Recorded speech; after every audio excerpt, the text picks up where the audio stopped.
അങ്ങനെയുള്ള ജീവിച്ചിരിക്കുമോ? മരണമില്ലാത്ത ഒരു സ്ഥിതിക്ക് വേണ്ടി, പിന്നെ മരണമില്ലാത്ത ഒരിതിലേക്ക് വേണ്ടി രാവണൻ ചെയ്തിട്ടുള്ള പിന്നെ ഗ്രഹങ്ങളെ പിടിച്ച്, പിന്നെ എല്ലാ ഗ്രഹങ്ങളെയും പിടിച്ച് കെട്ടിവെച്ചില്ലേ പ്രസവ സമയത്ത്? തൂണില് അയാളെ വീട്ടിന്റെ കൊട്ടാരത്തിന്റെ ചുറ്റും എല്ലാ ഗ്രഹങ്ങളെയും പിടിച്ച് കെട്ടിവെച്ചു രാവണൻ കെട്ടിവെച്ചിട്ട് ഇന്ന സമയത്ത് ജനിക്കണമെന്നുള്ള അത് കുറിച്ച് വെച്ചിട്ട് ഇരുന്നപ്പോഴാണ് ഏതോ ഒരു ഗ്രഹം കാലം നീട്ടി മറ്റേ ഗ്രഹത്തിലേക്ക്.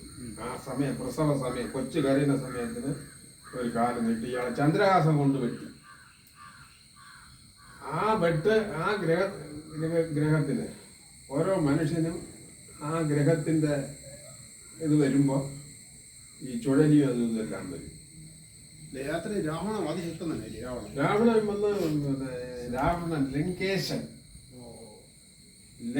എന്ന് വെച്ചാൽ ഈശൻ ശിവനാണ്.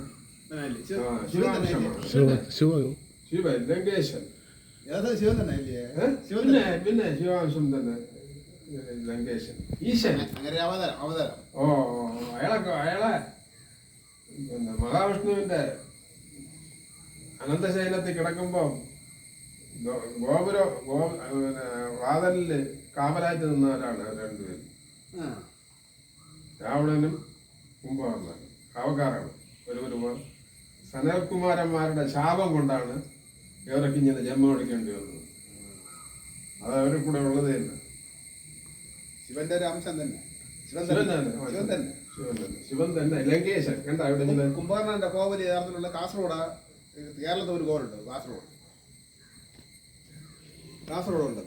കാസർഗോഡ് എറണാകുളം സൈഡ്.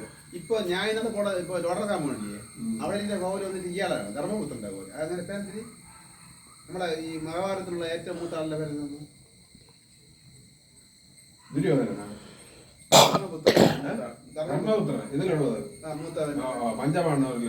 ഏറ്റവും മൂത്ത ആളുടെ ഞാൻ ഇപ്പൊ പോണ ഇങ്ങനെ